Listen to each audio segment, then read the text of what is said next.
Erev Tov u'Mevorach, Birshut Moray Verabotai, Bezrat Hashem Yitbarach, B'siyata Dishmaya. Ce soir, on va étudier la parashat Noach, B'siyata Dishmaya, une parasha qui nous dévoile, qui nous décrit presque une destruction et une recréation du monde. On sait que dans Parashat Bereshit, on a créé le monde, et là, dans Parashat Noach, le monde, en quelque part, il va être détruit et il va être recréé à nouveau. Donc nous, on va essayer de tenter de comprendre qu'est-ce qui s'est passé et en quoi maintenant le monde il va se recréer d'une meilleure manière. On essaiera aussi de faire le lien entre les trois générations qui sont évoquées depuis Parashat Bereshit à Parashat Noach. On a dans Parashat Bereshit, on a Adam Arishon. Dans Parashat Noach, on a Noach. Et à la fin de la parasha et la parasha de la semaine prochaine, ce sera Avraham Avinu. Et on sait que Adam Arishon, Noach et Avraham Avinu, ils ont un fil conducteur. Et on va essayer de le comprendre, Bezrat Hashem. Alors, dans cette parasha, c'est une parasha qui est assez longue. Cette parasha de Noach, elle contient 6 chapitres. On a le 6e chapitre qui parle de l'annonce qu'Akadosh Baruch Hu annonce à Noach qui va faire le processus du déluge du Maboul. Et il ordonne à Noach, construit une teva, construit l'arche et rassemble les animaux, des théorotes et des tméot et rassemble la nourriture. Et dans le Perek Zaï, il lui décrit aussi dans le Perek Vav comment construire la teva, qui nimta c'est ta teva, et donc ce soit plusieurs compartiments.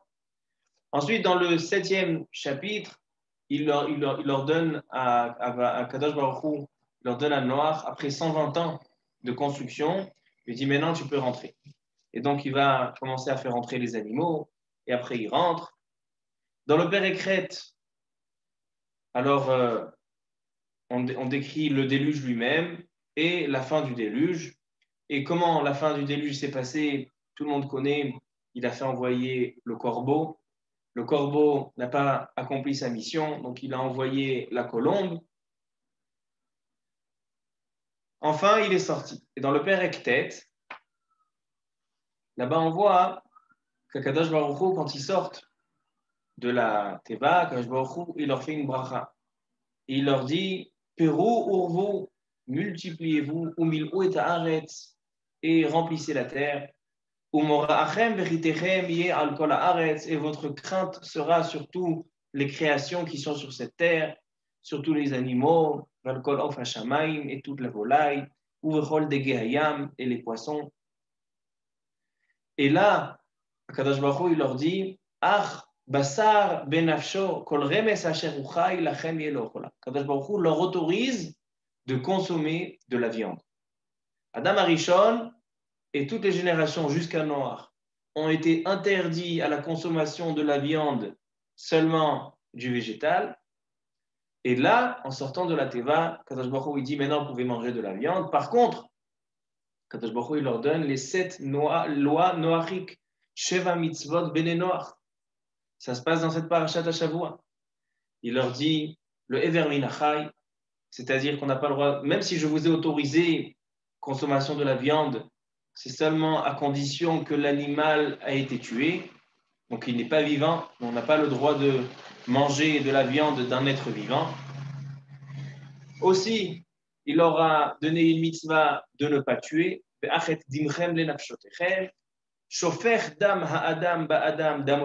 celui qui fait couler le sang, son sang sera coulé. Et Akadosh Baruch Hu leur donne aussi la fameuse alliance entre Am Israël et Akadosh Baruch Hu, l'arc-en-ciel.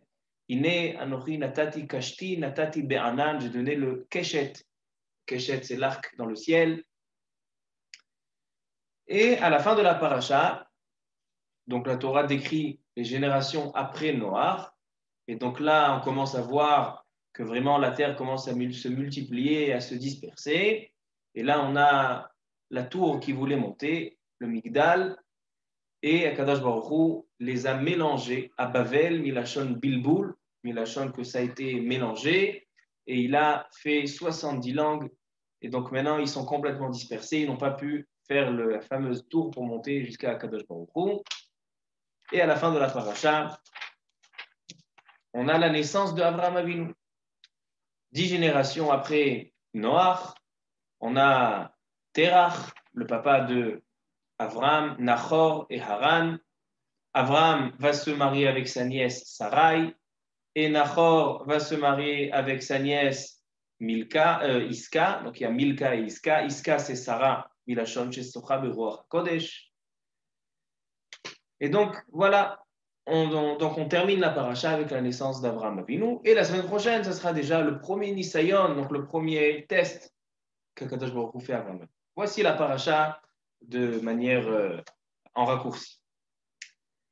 Quand on étudie cette paracha, je vais vous faire partager certaines choses qui m'ont dérangé à la compréhension de cette paracha. Et après, on viendra un petit peu à développer les éléments et les méfarchim. Tout d'abord, cette paracha me rappelle beaucoup la paracha de Bereshit. Elle a l'air presque une doublure de paracha de Bereshit.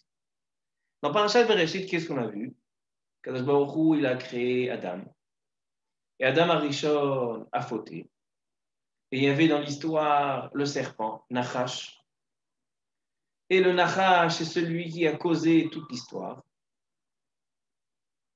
Et Kadosh Baruch Hu a regretté la création du monde.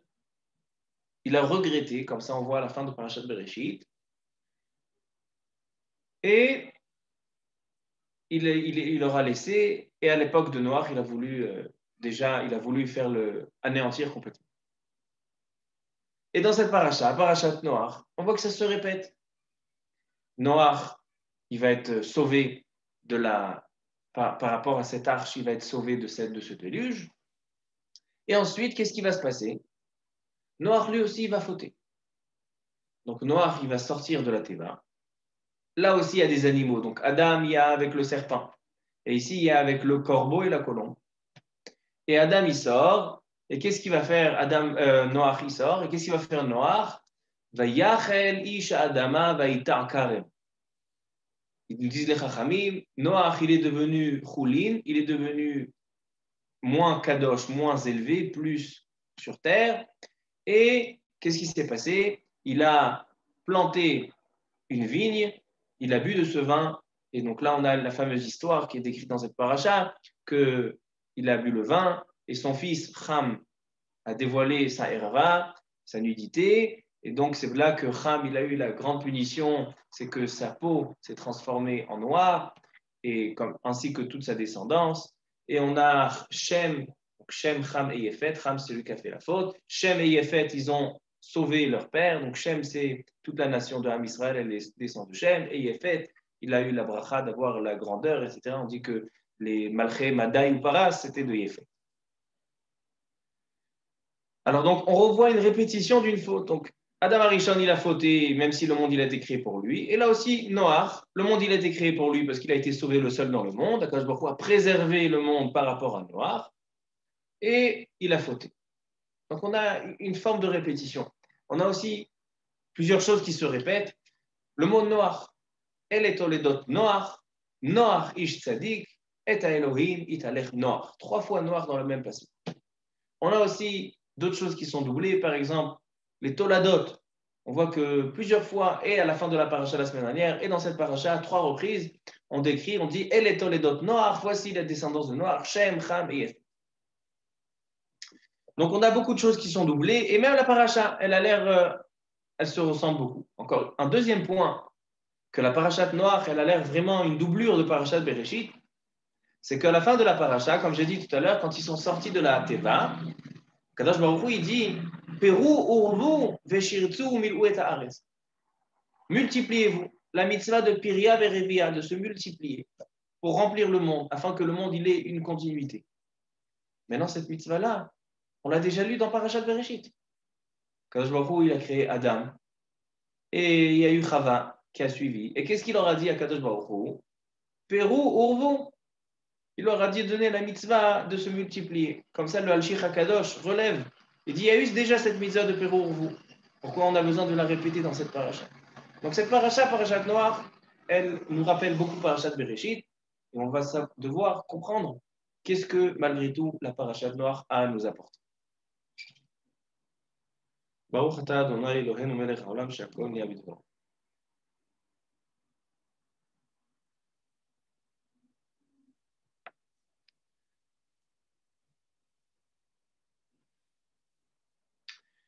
La Gemara dans Masechet Sanhedrin, dans la page 109, Koufret. Là-bas, dans le traité Sanhedrin, on nous décrit ceux qui ont Chelek Le'olam Haba et ceux qui n'ont pas Chelek Le'olam Haba. Et elle dit la Mishnah que le Dor Hamaboul, donc la génération du déluge, En lahem Chelek Le'olam Haba. Ils n'ont pas de Chelek dans le Olam Haba.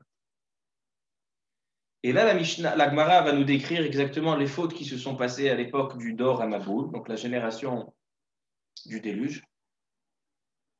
Et la Gemara nous dit comme ça.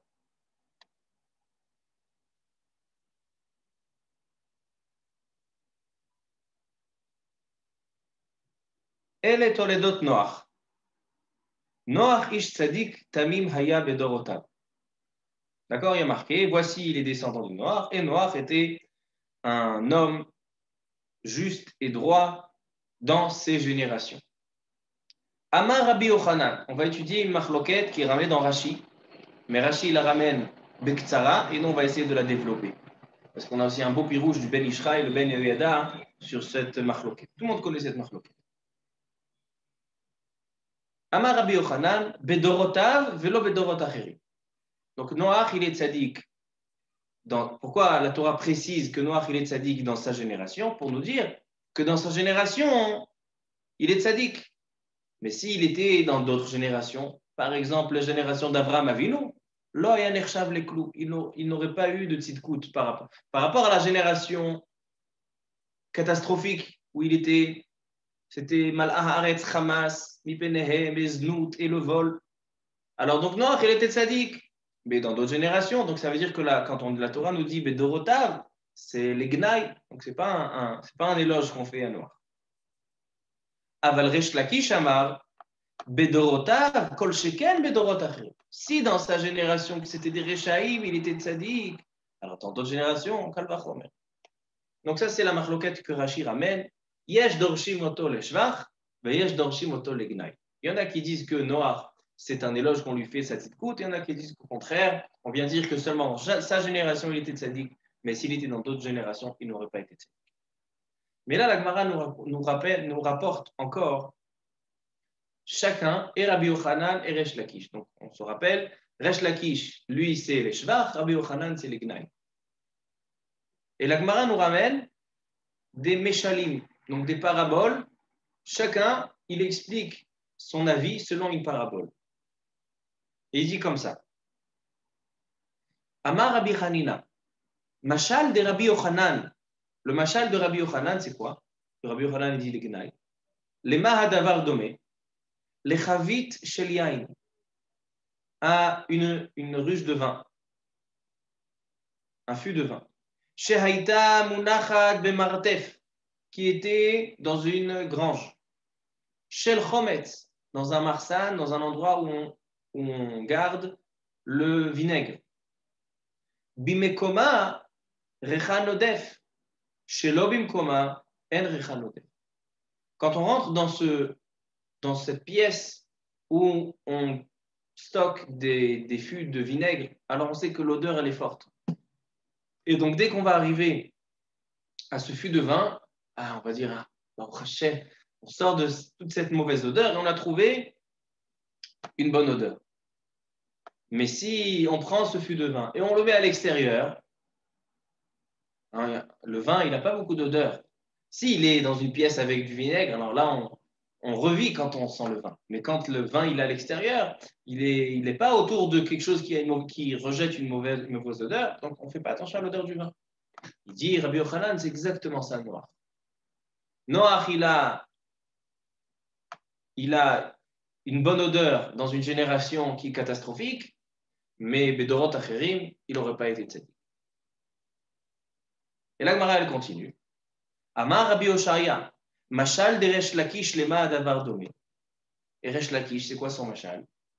Domé le tzlochit shel Platon. Tzlochit shel Platon, c'est une fiole d'un très bon parfum. Shehaïta munachat bemakom atinofet, qui était posée dans un endroit de saleté. Bimkoma arechan odef.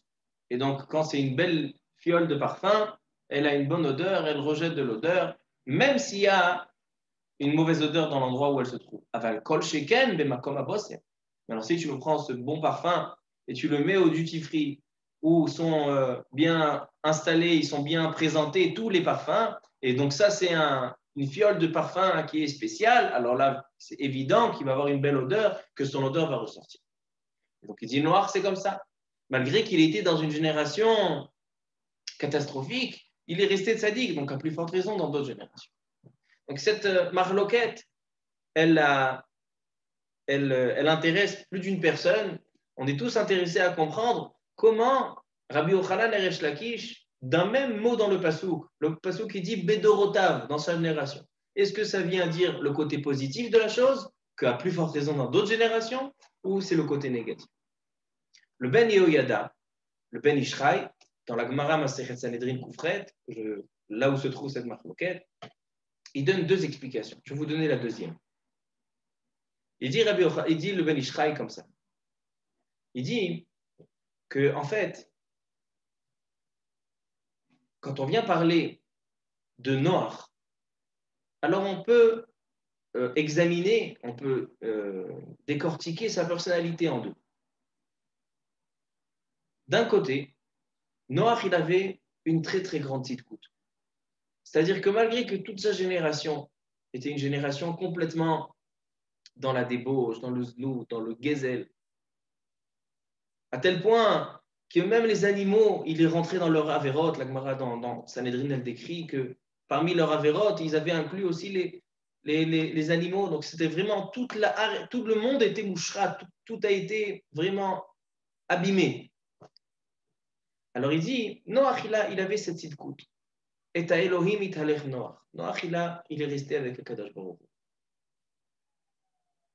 Par contre, si on vient le comparer avec Avraham Avinu, avec Moshe Rabbeinu, vous savez, il y a un midrash. Le midrash, il ramène que Noach, il a rencontré dans le ciel, il a rencontré Moshe Rabbeinu. Et ils avaient une discussion entre eux, qui est plus tzaddik. Noach disait, moi je suis plus tzaddik. Moshe Rabbeinu, il disait, moi je suis plus tzaddik. Cette conversation entre Noach et Moshe, elle est très étonnante lorsqu'on sait que Moshe Rabbeinu, il était Vaïsh Moshe Anav Meod, c'était quelqu'un qui avait vraiment, il n'avait aucun orgueil. Donc comment est-ce possible que Noach et Moshe Rabbeinu, ils discutent qui est plus grand tzaddik? L'explication qu'on donne, c'est que Noach et Moshe Rabbeinu, ils sont venus, ils ont eu une discussion dans la manière comment observer la Avodat Hashem dans ce monde. Comment un tzaddik, il doit avoir l'air dans ce monde. Noach, il a dit, un homme, il doit être relié à Kadosh Baruch Hu dans tous les cas.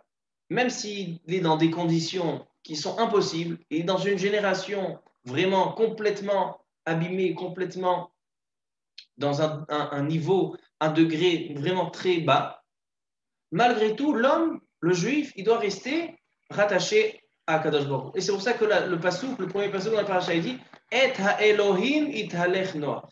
Noach, il marchait en même temps avec Akadosh. Et ha-Elohim ithalech Noach. Avec Akadosh Baruch Hu. Moshe Rabbeinu, lui par contre, il dit c'est vrai, c'est important d'être lié à Akadosh Baruch Hu à chaque instant, dans tous les cas. Mais il dit Moshe Rabbeinu, un homme, il doit savoir qu'avec lui, il y a encore d'autres juifs. Et l'homme, il doit faire le maximum. Et des fois, même quand ça vient sur le compte de sa propre proximité avec Akadosh Baruch Hu, il doit savoir aller et aider les autres et pousser les autres que eux aussi se rapprochent d'Akadosh Baruch Hu. Et il dit Moshe Rabbeinu, moi je suis plus tzaddik. Parce que moi, il y a marqué Vayered Moshe El Ha'am. Moshe Rabbeinu, il est descendu de son niveau, il est allé chez le peuple. Mais Noach, il dit, moi je suis plus tzaddik parce que j'arrive à un niveau, à un degré bien plus élevé. Parce que je suis Et Elohim italech Noach, ish tzaddik tamim. Donc en fait, cette discussion, c'est une discussion idéologique qu'il y a entre Noach et Moshe Rabbeinu. Il vient le Ben Ishraï et il dit la marloquette de Rabbi Yochanan et de Resh Lakish. C'est pas une marloquette. Les deux sont vrais. Un, il parle d'une facette et un, il parle de l'autre. Le Midrash, il dit pourquoi il y a marqué deux fois Noach, comme j'ai demandé tout à l'heure. Elle est toldot Noach, Noach. Il dit le Midrash Noach la Shamaim ve Noach la Beriot. Noach, il était complet du niveau spirituel, du niveau du ciel, et Noach la Beriot. Et il était agréable avec les Beriot, avec ce monde-ci. Donc il dit le Ben Ishraï, Rabbi Yochanan, lui il dit que on va selon le deuxième Noach. Ish Tzadik Haya Bedorotav, ça vient selon le deuxième Noach, c'est Noach la Beriot. C'est vrai qu'il était agréable avec tout le monde. C'est vrai qu'il aidait tout le monde. Mais il n'a pas descendu de son niveau, comme Moshe Rabbeinu, il n'a pas descendu de son niveau. Il ne s'est pas déconnecté à un moment d'Akadosh Baruch Hu pour pouvoir aider les autres, pour pouvoir réveiller et faire tchouva aux autres. C'est pour ça qu'il dit que le Noach la Beriot, Bedorotav. Dans sa génération, il était tzaddik, mais dans une autre génération, il n'aurait pas été tzaddik parce qu'il n'aurait pas fait participer, faire pousser les autres. Même si la Gemara raconte que Noach, il a essayé de faire tchouva aux gens. Mais dans sa génération, c'était impossible. Ils étaient déjà c'était perdu d'avance. Mais par contre, dans une autre génération, là, Noach, par rapport à son avodat Hashem, il n'aurait pas fait de même que Abraham Avinu ou de même que Moshe Rabbeinu. Resh Lakish, il dit, viens, je suis d'accord. Mais moi, je vais selon le premier Noach. Noach. Elle est toldot Noach, Ish Tzadik. Le premier Noach. C'est quoi le premier Noach? Noach la Shamaïm. Et Noach la Shamaïm, il était dans toute la génération. Donc, il n'y a pas de marloquette entre Rabbi Yochanan et Resh Lakish. Rabbi Yochanan est d'accord que par rapport à sa connexion avec Akadosh Baruch Hu, son attachement à Akadosh Baruch Hu, dans toutes les générations, il aurait été attaché. Bekol Adorot. Et ça, c'est le premier Noach la Shamaï. Mais le Noach la Beriot, il dit Rabbi Yochanan, il dit à Resh Lakish, tu dois avouer, tu dois être d'accord avec moi, que dans une autre génération, il était tellement élevé, Noach, qu'il ne serait pas descendu pour aider les autres. Comme ça, il dit le Ben Ishraï.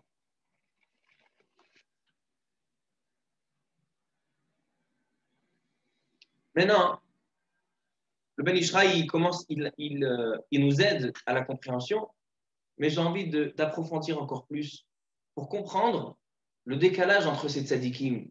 Quel est le travail de Adam Arishon? Quelle est la place de Adam Arishon chez le juif? Quelle est la place de Noach? Quelle est la place d'Abraham Avinu? Alors, pour comprendre ça, on va étudier une Mishnah dans Pirkei Avot, que la Mishnah dans Pirkei Avot nous fait le lien entre les trois, nous rattache les trois, Adam Arishon, Noach et Abraham Avinu. Tout le monde connaît cette Mishnah. Mais j'ai envie d'étudier ce qu'il dit le Maharal sur cette Mishnah. La Mishnah nous dit comme ça, dans le 5e chapitre, Mishnah Bet, Perek He, Mishnah Bet. À Sarah Dorot, on a 10 générations, mais Adam ad Noach, depuis Adam Arishon jusqu'à Noach. Leodia, kama erech hapaim lefanav. Ve'asara dorot minoach ad Abraham. Leodia, kama erech hapaim lefanav. On a trois personnes, Adam Arishon, Noach et Abraham Avinu, qu'est-ce qui les sépare? 10 générations. On a 10 générations depuis Adam jusqu'à Noach et 10 générations de Noach jusqu'à Abraham. Pourquoi Kadosh Baruch Hu, il les a placés comme ça, 10 générations? Pourquoi pas moins? Pourquoi pas plus? Pourquoi les deux, ils ont le même écart? Et non seulement ça, c'est que dans tout le chapitre, dans Pirkei Avot là-bas, on voit le chiffre 10. Par exemple, la Mishnah Aleph, dans le Pereke, elle dit « Be'asara ma'amarot nivra olam » le monde a été créé par 10 paroles d'Akadosh Baruch. Ensuite, on a dans la Mishnah Gimel Asara nisionot nitnasa Avraham Avinu. Avraham Avinu, il a eu 10 tests. Et là, on a Asara Dorot depuis Adam Arishon jusqu'à Noir et Asara Dorot depuis Noir jusqu'à Avraham Avinu. Alors, il vient le Maharal et il donne un Yesod qu'on a déjà parlé de ce Yesod du Maharal, mais c'est intéressant de voir quelqu'un, un Talmid Chacham, qui donne un enseignement. Cet enseignement, il doit être valable dans toute la Torah. S'il y a un endroit dans la Torah où ça ne marche pas, le Talmid Chacham, il doit savoir se retirer. Et là, le Maharal, il reprend un Yesod à lui et il va le rentrer aussi dans cette paracha. Le Maharal, il va parler autour du chiffre 10. Et il dit le Maharal qu'il y a quelque chose d'intéressant dans le chiffre 10. Quand on prend par exemple un minyan, d'accord, un minyan pour faire la tfila, on sait que le minyan, il doit avoir comme individu 10 individus. 10 juifs forment un minyan. Pourquoi? Et il dit plus fort que ça. Il dit dès qu'on est arrivé au 10, le prochain qui vient, il ne fait pas une partie intégrale du minyan. Il se rattache au minyan. Il va pouvoir prier avec le minyan. Mais il ne rentre pas dans ce cadre de minyan. Il dit donc ce sera quoi? Ce sera encore un. C'est-à-dire, dès qu'on termine le 10, le prochain qui vient, c'est un dans un autre minyan, 2 dans le deuxième minyan, 3 dans le deuxième. C'est-à-dire que le chiffre 10, il dit le Maharal, il explique, c'est une shlemut. Quand on arrive à 10, on est arrivé au complet. Le 11e, c'est déjà le premier de la prochaine chose qui sera complet. On aura 2 minyanim, 3 minyanim, 4 minyanim. Mais on n'aura pas besoin du 11e pour le minyan, parce que le minyan est complet avec 10 personnes. En d'autres termes, il dit le Maharal que quand on a un tzibour, le chiffre 10, il a formé une seule unité qui est tzibour. C'est-à-dire que tant qu'on a 9, on a 9 yechidim, 9 personnes qui sont individuelles.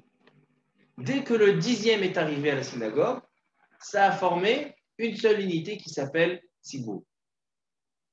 Comment se fait-il que le 10e qui est arrivé, il a rattaché et rassemblé tout le monde à une seule unité? C'est parce que, comment définir un tzibour? Un tzibour, c'est définir une assemblée de personnes que chacun a de quoi rapporter à l'autre. C'est-à-dire quand on a 10 personnes qui se sont rassemblées, qui sont unies pour un but, alors on a 10 forces, chacun y ramène ses capacités, chacun y ramène sa vocation, chacun y ramène ses choses qu'il connaît, et donc ils vont pouvoir s'entraider, et donc ça forme une force. Parce que quand on a un yachid, quelqu'un qui est seul, il va pouvoir se battre seulement avec ses kelim, avec ce qu'il a comme instrument. Quand on a 3 personnes, alors on a 3 yechidim. Quand on a 10 personnes, ça forme une unité parce que quand on a 10, alors on a une shlemut. Quand on a 10 personnes qui rapportent une chose, donc on a fait 10 personnes, c'est une shlemut. On arrive à une seule unité. Maintenant, le 11e, ça sera pour la prochaine unité. Ça veut dire que quand on a 10, on a fait le tour de la question. 10 personnes, quand on a 10 personnes ensemble, on a un tzibour. Maintenant, il vient le Maharal et il dit maintenant j'ai envie de rattacher ce Yesod à cette Mishnah dans Pirkei Avot. Nous avons 10 générations qui séparent entre Adam Arishon et Noach. Et elle dit la Mishnah. Qu'est-ce que ça vient nous enseigner?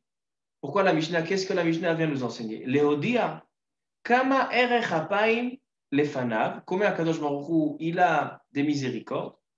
Shekol hadorot ayum mach'isim ubaim ad shevi alehem et mea maboul. On a 10 générations depuis Adam Arishon qui ont fait pire que pendant Akadosh Baruch Hu. Et ils ont fait des avonot, et ils ont fait des chataïm, jusqu'à qu'est venu le déluge. Pourquoi Akadosh Baruch Hu n'a pas terminé l'histoire à l'époque de Adam Arishon? Pourquoi il a attendu 10 générations? Dès la première génération, agit. Ça vient nous apprendre à quel point Akadosh Baruch Hu, il a de la miséricorde. Et pourquoi on nous a enseigné que de Noach jusqu'à Abraham, il y a 10 générations? Léodia, Kama erech hapaim lefanav. Shekol Adorot Hayu Machisim, Ad Sheba Avraham Vekibel Schar Kulam. Donc en fait, la question avec laquelle j'ai ouvert le shiur, qu'on a l'impression de voir une répétition entre Noach et Bereshit, c'est la Mishnah déjà qui nous relève. De Adam à Rishon, on a eu 10 générations. Akash Baruch Hu, il a attendu 10 générations, il a mis le baboul. Et depuis Noach, il y a eu 10 générations de Rechaim jusqu'à qu'il est arrivé à Abraham Avinu où il a sauvé. Et elle dit la Mishnah, Vekibel alav sachar kulam. Abraham Avinu, il a pris le sachar de tout ce que ces générations précédentes, ils auraient pu faire de bien. Lui, il a pris leur sachar. Il demande les Mefarshim, Rashi, le Rabbeinu Obadiah Mevartenura, le Rambam, pourquoi chez Noach, il n'y a pas marqué ça? Dans Adam Arishon, il y a marqué que, dans Avraham Avinu, il y a marqué, Avraham Avinu, il est venu, Venatal Sachar Kulam. Il a pris le Sachar de tout le monde. Mais chez Noach, il n'y a pas marqué Adjeba Noach Venatal Sachar Kulam. Il dit le Mevartenura, il dit parce que Noach, il était tzaddik pour lui. Il n'était pas tzaddik pour faire de l'influence sur les autres. Donc, s'il n'a pas d'influence sur les autres, il n'y a aucune raison qu'il sera notel le Sachar des autres. Mais Avraham Avinu, il a essayé de publier la Akadosh Baruch Hu dans tout le monde. Donc, il a essayé de ramener les autres et d'être mézaké les autres. Et c'est pour ça qu'il est notel Sachar. Maintenant, il vient le Maharal et il dit, selon ce que j'explique dans le chiffre 10, je comprends cette Mishnah. Akadosh Baruch Hu, il ne juge pas selon un individu, selon une génération. La génération, elle a ses capacités, elle a ses faiblesses. Tu ne peux pas trancher, tu ne peux pas dire, voilà, je décide de détruire le monde selon le test une génération. On a besoin d'attendre, de voir peut-être que au bout de quelques générations, les générations, ils vont être, quand on a la troisième génération, on a et la troisième génération, et la deuxième, et la première qui est dans la troisième. Donc, on va attendre un petit peu. Peut-être en attendant, on aura les capacités et les bons caractères de chaque génération qui va s'assembler en une unité. Et après, je vais juger. Maintenant, on sait très bien que comment on peut arriver à une shlemut, c'est-à-dire on peut arriver à faire le tour de la question si on a 10.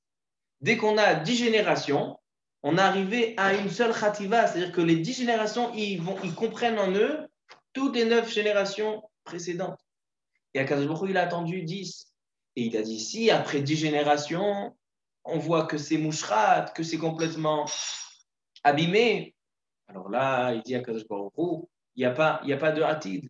Parce que la prochaine génération, la 11e génération qui viendra, ça sera seulement un nouveau compte à rebours. Mais les 10 générations, ils m'ont dévoilé qu'est-ce qu'il y a dans ce monde. La même chose, on a depuis Noach jusqu'à Adam Arisha, on a 10 générations. Et Akash Baruch Hu, il a attendu. Peut-être qu'après ce déluge-là, peut-être après ce Keshet Be'anan, cet arc-en-ciel, il y a un changement. Jusqu'à qu'est arrivé Abraham Avinu, et il a prouvé qu'il y a un changement. Et non seulement dans sa génération, et c'est ça la différence entre Noach et Abraham. Pourquoi chez Noach il y a eu le déluge et Abraham il n'y a pas eu le déluge? Parce que Noach, il s'est préoccupé de sa tzidkout, de son lien avec Akadosh Baruch Hu. Mais toute la génération, elle était moucheretette, il n'y avait rien à faire avec. Donc, Akadosh Baruch Hu, il a fait le déluge pour cette génération. Mais Abraham Avinu, lui, il a fait son travail pour d'autres générations, pour tout le monde. C'est pour ça qu'il est noté le Sachar Kulam. C'est pour ça que chez Abraham Avinu, il n'y a pas eu de déluge. Ça, c'est ce qu'il dit le Maharal. Maintenant, je terminerai avec un dernier point pour qu'il nous explique mieux, parce que, a priori, selon tout ça, Noach, on a un petit peu rapetissé sa tzidkout. Et la Torah nous dit Ish tzadik tamim haya. Donc, on ne peut pas rapetissir la tzidkout de Noach. Maintenant, on va essayer de compléter avec un élément du Al-Shich HaKadosh. Et avec le compte de tout ça, on pourra comprendre, Bezrat Hashem, le message de cette paracha.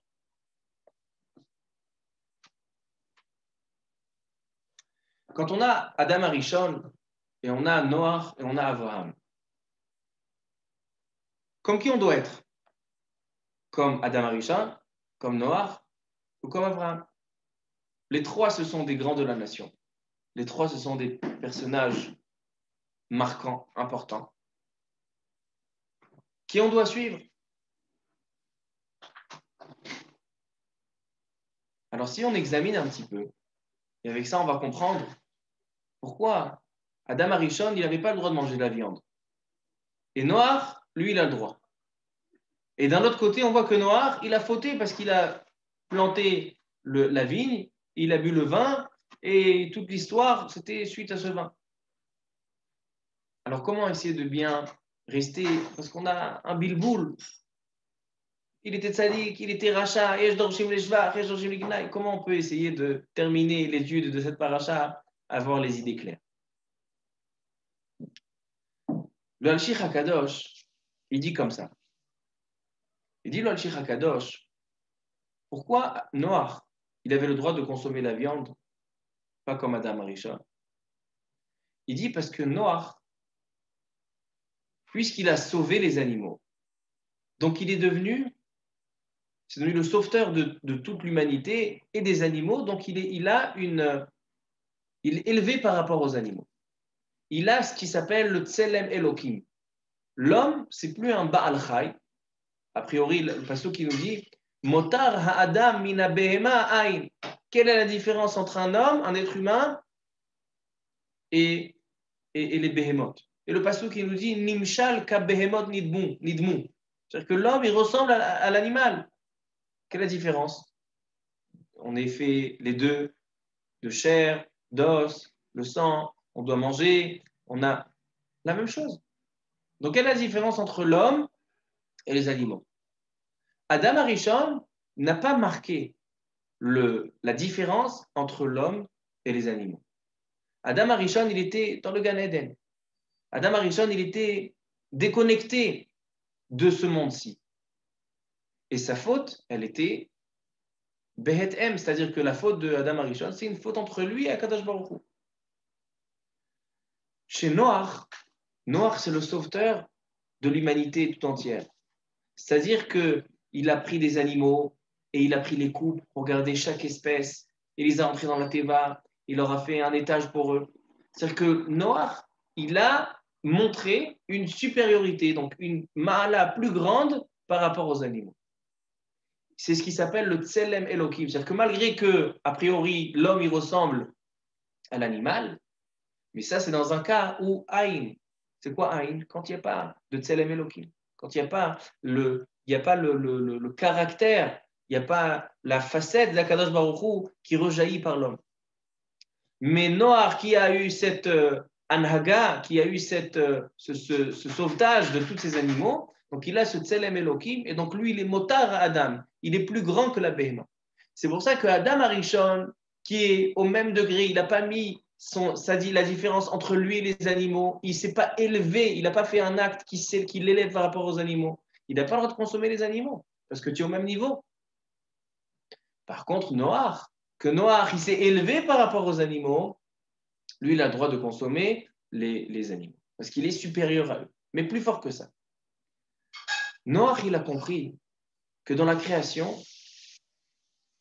des fois, on se trompe en disant que si on veut rechercher Akadosh Baruch Hu, alors on va le rechercher seulement dans la spiritualité. On va aller faire la tefila, on va étudier, on va faire des mitzvot, de la tzedaka, là on retrouve Akadosh Baruch Hu. Mais c'est une erreur. Et c'est ça ce que Noach il vient nous apprendre. Noach il vient nous apprendre, je vais faire une teva, je vais faire une arche pour sauver non seulement l'homme, mais sauver aussi les animaux. Pourquoi?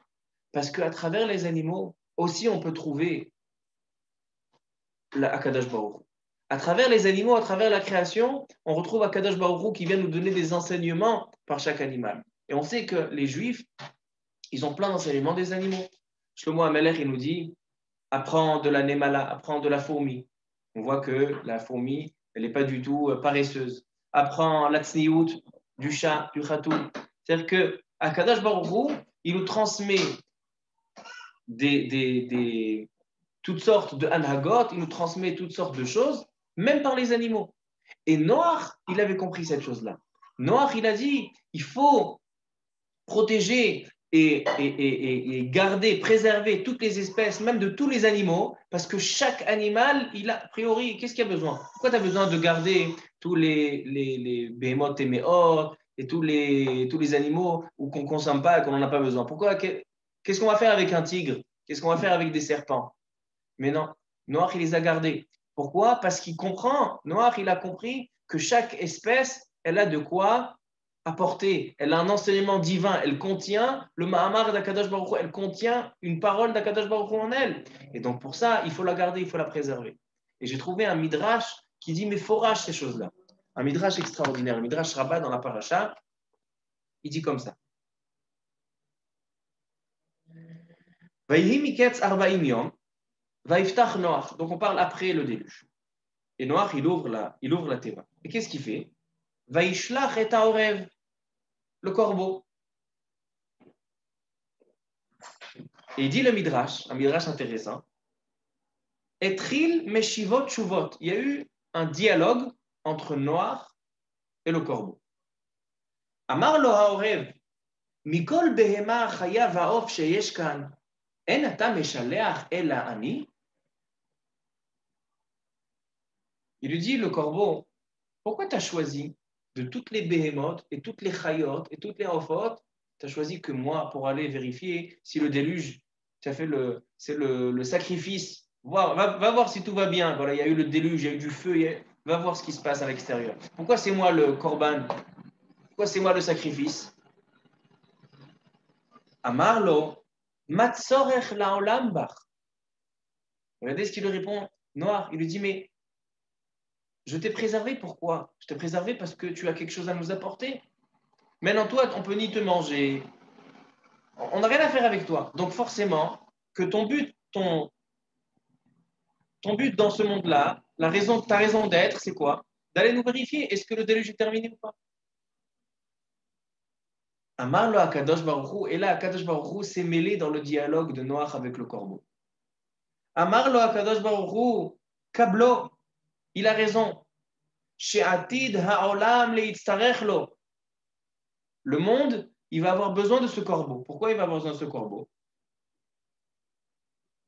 Kevan, chez Tzadik Echad, vous connaissez tous l'histoire que Eliyahu Hanavi, c'est dans Melachim, c'est marqué, décrit cette histoire que Eliyahu Hanavi, il y avait une sécheresse et lui, il était caché. Et Akadosh Baruch Hu lui a envoyé la nourriture avec des corbeaux. Il dit le pasuk, Ve'ha'orvim mevi'im lo lechem u basar ba'boker ve'lechem u basar ba'erev. Son repas, pain, viande, le matin, le soir, c'est des corbeaux qui l'emmenaient à sa cachette. Il dit le Etz Yosef, le pirouge sur le Midrash, il dit pourquoi ce sont des corbeaux qui lui ont pas. Akadosh Baruch Hu, il n'a pas trouvé. En général, qu'est-ce qu'on utilise? On utilise des pigeons voyageurs. Pourquoi des corbeaux? Alors il dit qu'Akadosh Baruch Hu, il a envoyé ça pour que Eliyahu Hanavi, il ait des miséricordes sur Am Israël. Pour que Eliyahu Hanavi prie. Akadosh Baruch Hu, il voulait la tfila de Eliyahu Hanavi. Et donc, il a dit à Eliyahu Hanavi, regarde, même le corbeau, que le corbeau, il est akhzari, il est cruel. Il est venu, il t'emmène le matin, il t'emmène le soir, il s'occupe de toi parce qu'il a pitié de toi. Alors toi, à plus forte raison, tu dois avoir pitié d'Am Israël. Et Eliyahu Hanavi, il a compris le message et il est allé demander donc il dit à Kadosh Baruch Hu, voilà, on a besoin du corbeau. Il a un message à transmettre. Regarde à Eliyahu Hanavi, le corbeau lui a enseigné une parole d'Akadosh Baruch Hu. C'est-à-dire que si on veut essayer avec quoi on peut sortir de cette paracha, on peut comprendre que chaque chose dans la création, chaque animal, chaque être, il a un message divin. Et c'est ça ce que Noach il a compris. Adam Arishon, il ne s'est pas démarqué par rapport aux animaux. C'est pour ça que lui, il était interdit à consommer la viande. C'est au même niveau. Umotar Adam mina behema ain, nimshal ka behemot nidmu. On est comparé aux behemoth. Mais Noach, il a compris que chaque animal, il a un message, et c'est pour ça que là, il a envoyé le corbeau. Après, il a dit non, laisse-le, il a besoin. Et vous savez que le Baal HaTurim, il dit que ça, c'est Meroumaz dans le Passouk. Le Passouk, quand on parle du corbeau, le Passouk, il dit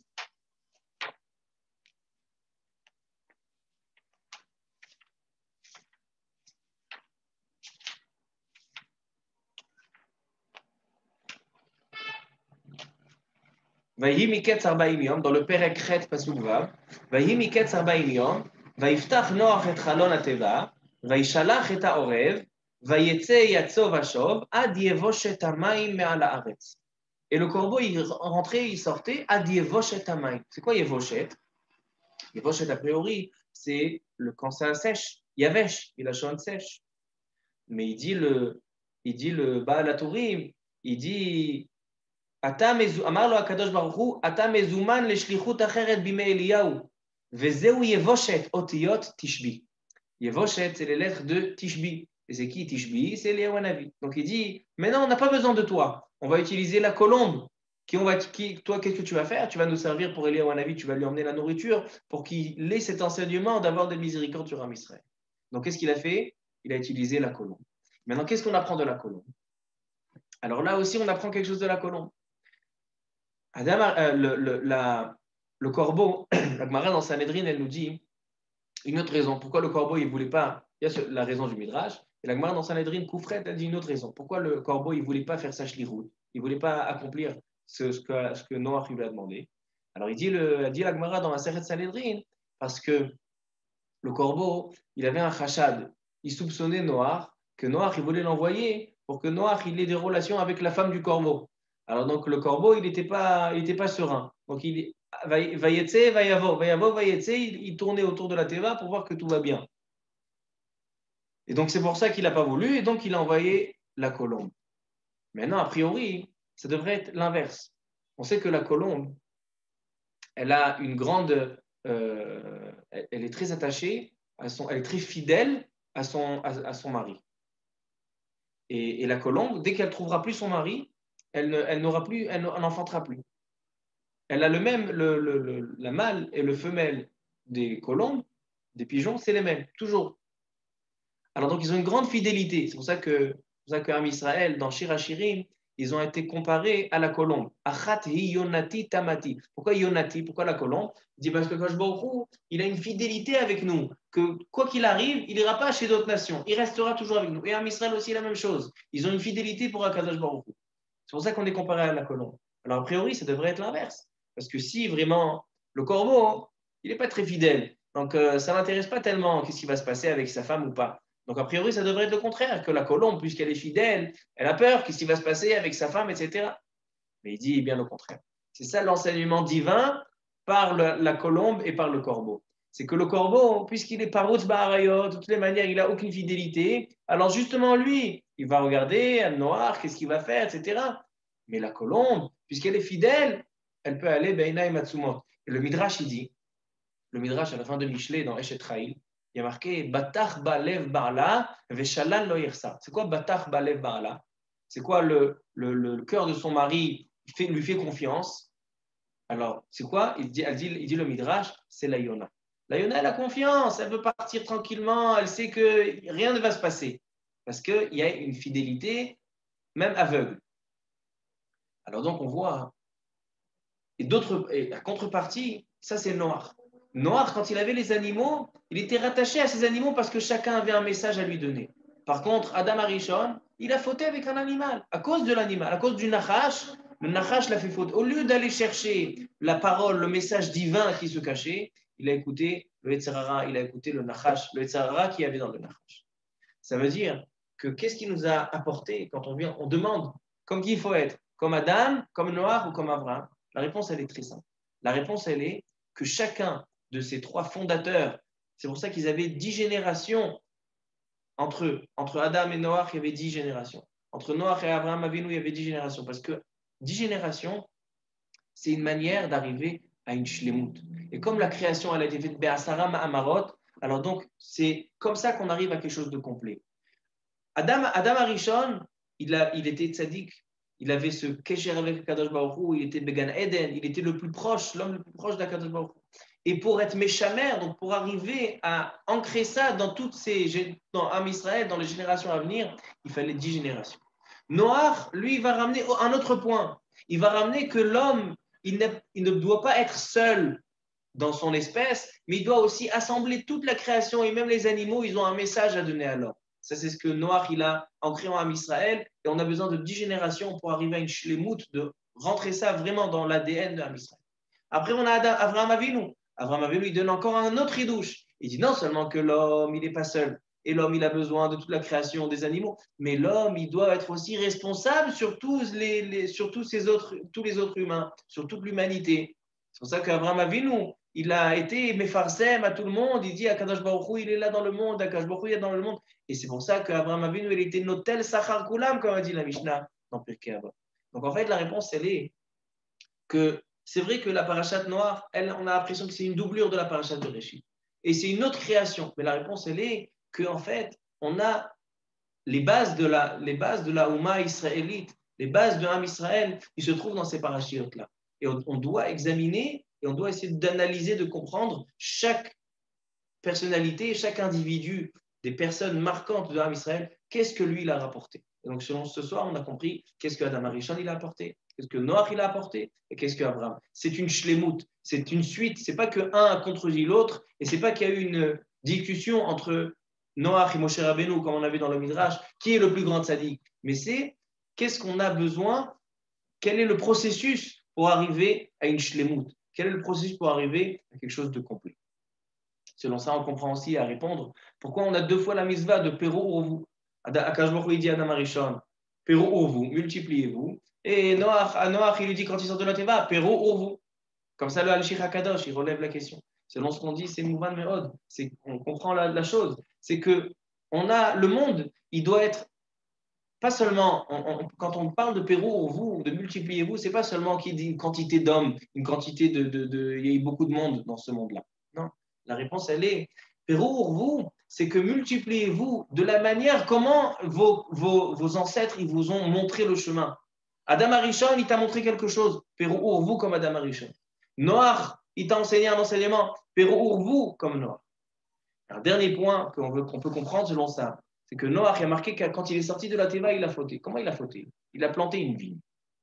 C'est-à-dire que Noach, il va nous apprendre que quand on vient planté, et donc la Torah, elle l'appelle Isha Adama. Vayachel Noach Isha Adama, l'homme de la terre. C'est-à-dire que Noach, il a compris cette compréhension qu'il fallait aussi se servir de la création, de toute la création, pas seulement se suffire de soi-même.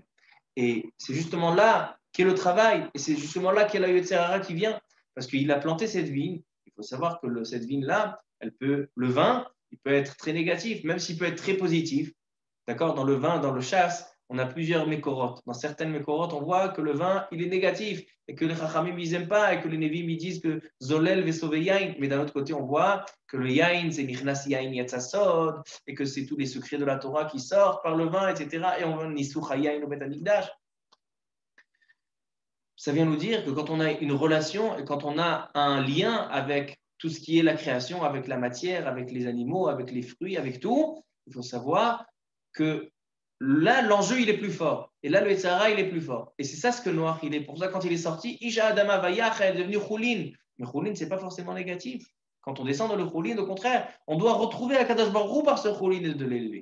Donc, la conclusion de ce cours, c'est que Abraham, Noach et Adam, qui étaient séparés de 10 générations, chacun, il a ancré quelque chose dans la création. Chacun, il a ramené son chidouche, son idée dans la création. Et nous, on doit suivre l'exemple de ces trois. Baruch Adonai Le'olam, Amen ve'Amen.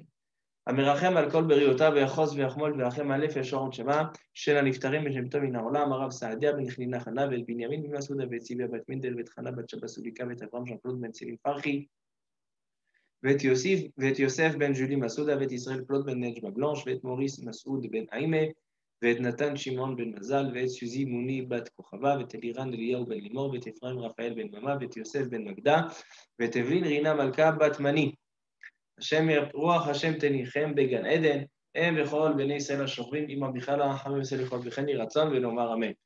מי שברך אבותינו הקדושים והטהורים, הוא יברך וירפא את כל חולי ישראל, את שלמה בן יקוד ואת מרים בן בת שרה ספרינה ואת שלום בן מסעודה ואת שלום שר בן חולה ואת שלום שרלי בן חסיבה ואת יצחק ז'ק בן חסיבה ואת נעמי רבקה בת מרצי מסעודה ואת דוד בן סולטנה ואת סמואל בן בית ישולי ואת עמנואל יוסף בן חנה את חיים בן קמייסה ואת חווה לאה בת אסתר ואת ליזה בת יקוד ואת יקוד בת ליזה ואת שלום חיים בן חנה. השם ירפא ברפואה שלמה רפואת הנפש, הם וכל חולי ישראל, וכן יהי רצון ונאמר אמן.